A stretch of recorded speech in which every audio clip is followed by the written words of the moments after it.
and thank you for tuning in to the Theater Arts Society Talkback for the Department of Drama's main stage production of The Little Prince. My name is Casey, and I am the Task Marketing Coordinator, and I will be hosting this talkback. We've collected questions on behalf of the audience, and we will be asking them today. So first, I'd like to give you all a huge congratulations for such a great show. It's been such a fantastic run so far. I've gotten to see it more than once and enjoyed it thoroughly. And it has really embodied like the magic of theater, so congratulations on that. So I'll get you each to introduce yourself. We'll start over on this side. I know the camera can't see me, but you can see me. We'll start over here. Just give us your name and what you did for this show. Hi, my name is Nick Sherman. I am the guitar player. I played a cactus as well on stage. I was the assistant composer and assistant musical director under Kathy Zaborski. My name is Ahona, and I was the business person and ensemble. Hi, my name is Sarah, and I played the Little Prince. Hi, I'm Will Thompson, and I played the aviator. I'm Nicola Elson. I adapted the children's book into a play and directed.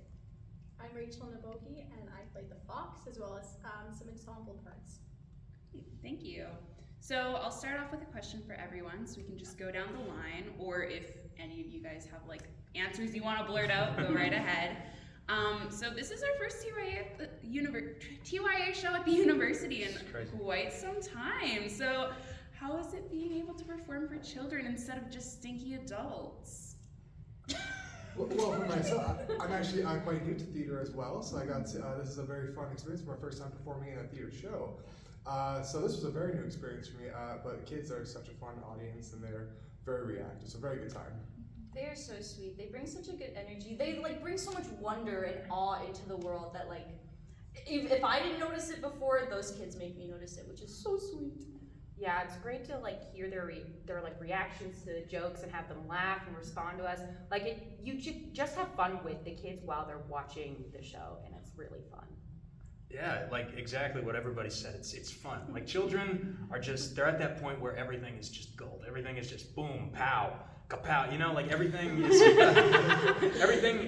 they're so reactive, and they're such a great audience. And I'm so honored to be performing in front of a bunch of children every night.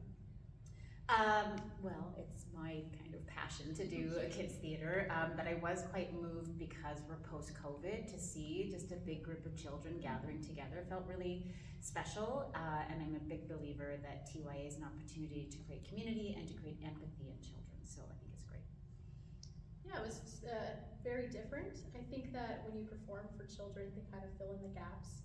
For example, you leave those spaces when the snake was sneaking up on the prince, and all the kids shout, "Look behind you! Look behind you!" They fill in those gaps that you direct for, I think, and it's a big difference from when you're rehearsing.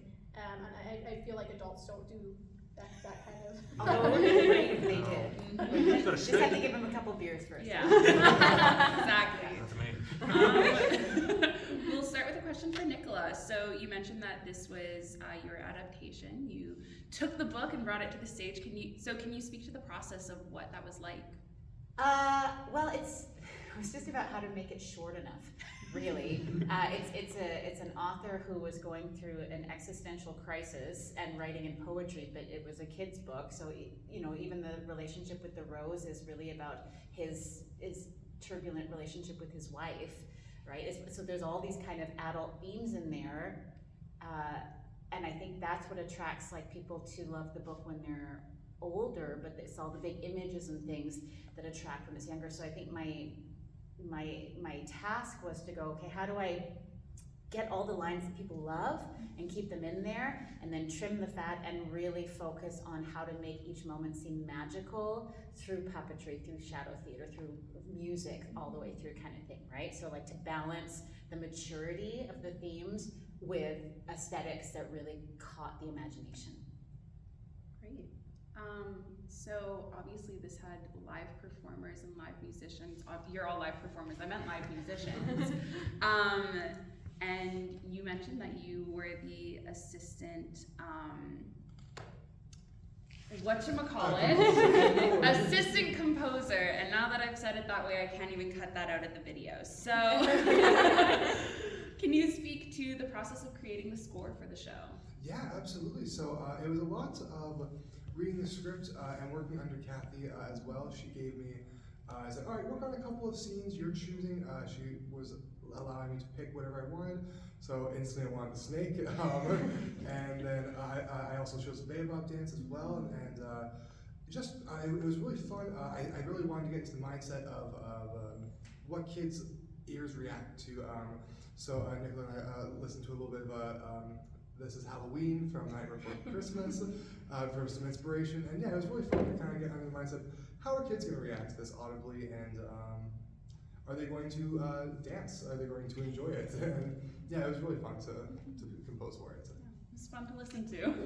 You're welcome. Ahona. Yeah. Hey. So I think when people think of TYA, they often think of just one of the styles that you guys explored in this piece. But you guys obviously combined so many styles. You had puppets, you had physical theater, you had shadow theater. Can you speak to the process of having to combine all of these techniques into one cohesive story? It was a lot of fun. I've never worked on like a theater show with more than one like element of visual stuff, I guess. So it was cool to see how we could transition from something like blacklight into shadow theater and what that looks like, and how they can both exist in like the same world and in the same like story while still being so different and looking so different. Fair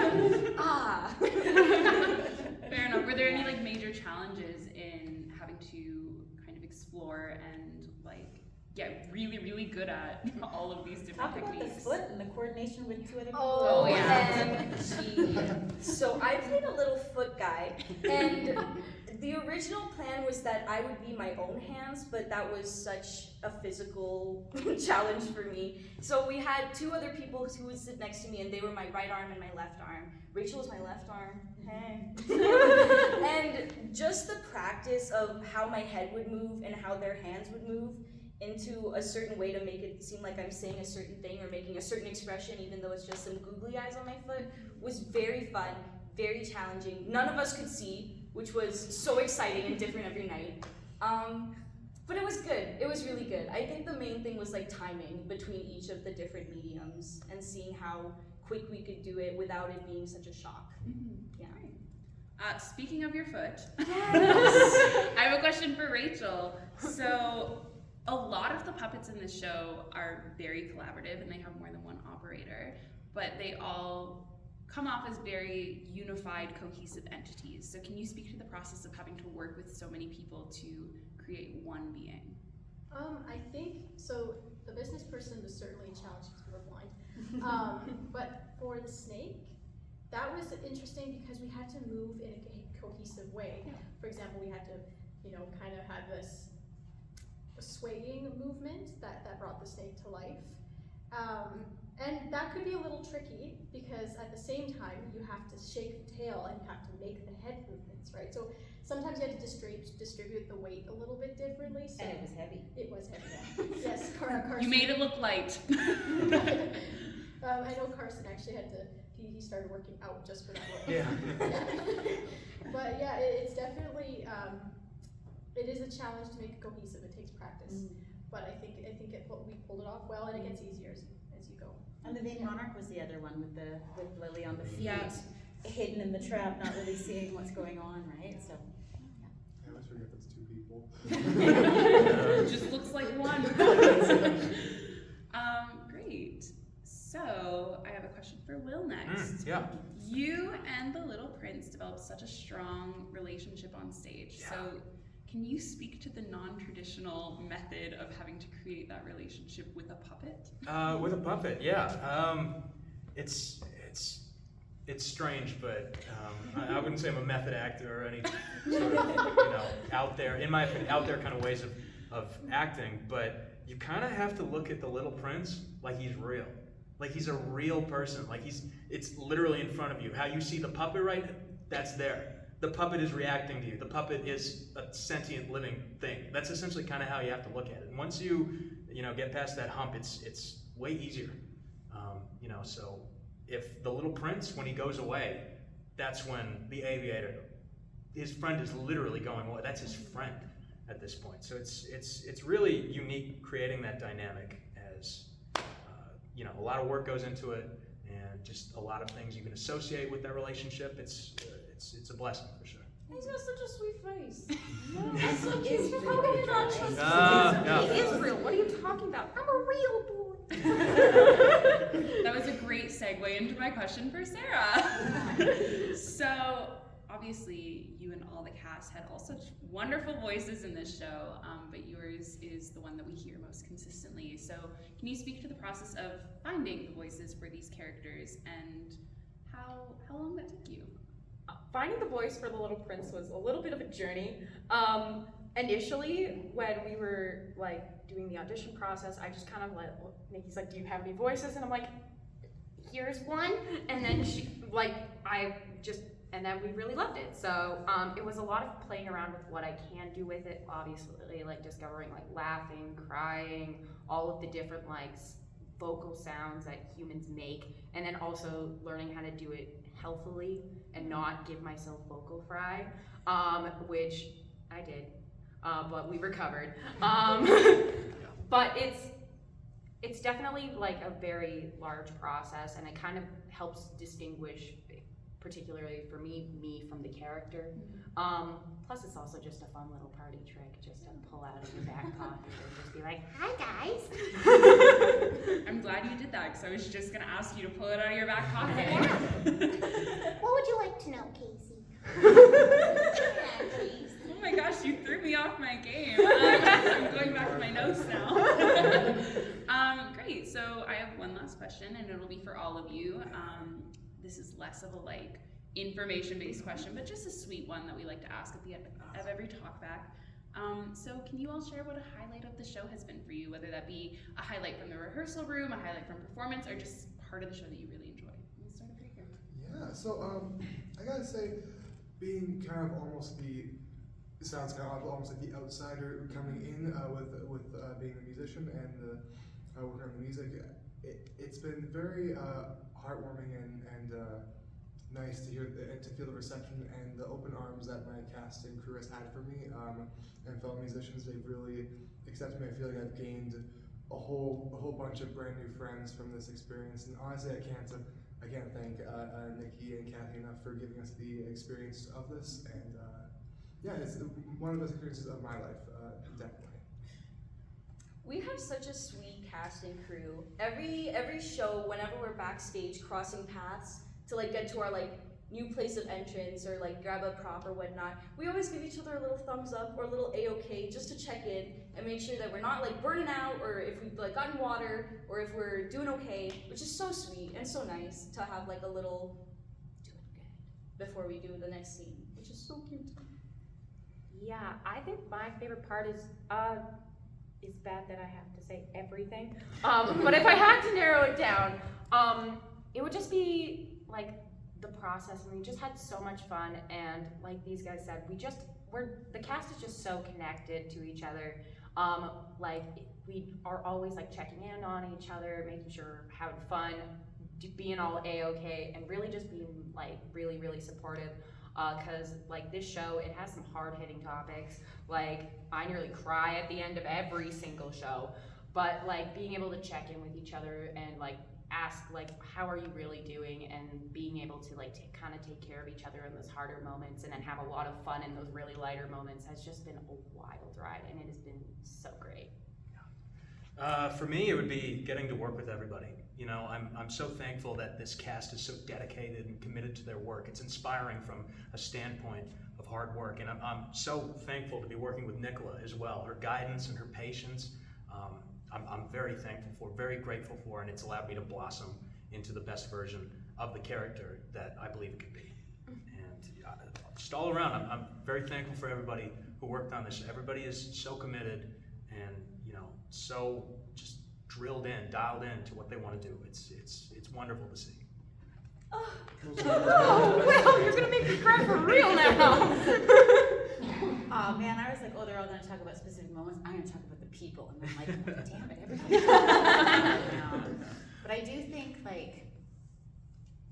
I knew when I was casting the show that I was okay, there's lots of talented people, but I just could feel the vibe of the individuals that I chose, that they were just excellent humans, and that ensemble is such a huge thing for me, right? Of like, it's this group that they're like this entity, and when they all had the matching overalls on, and I would try to give notes, I would be like, I can't find anybody because everybody looks the same. They Right? can find me. Yes, I could find Will, but that was it. But yeah, and just the way that they welcome the musicians in.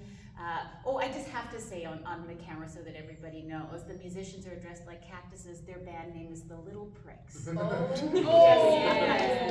Very proud of that title. But yeah, I mean, having like Braden and Allie are the two puppet designers who are from out of town that created these puppets for us, which was really amazing. And then having Kathy composing this music and adding this layer onto it, I was like, magic sprinkled dust of music is happening. So that was really great. Yeah, I gotta agree with you guys too. I think this will certainly be a time that I'll remember for the rest of my life, and it's certainly something special.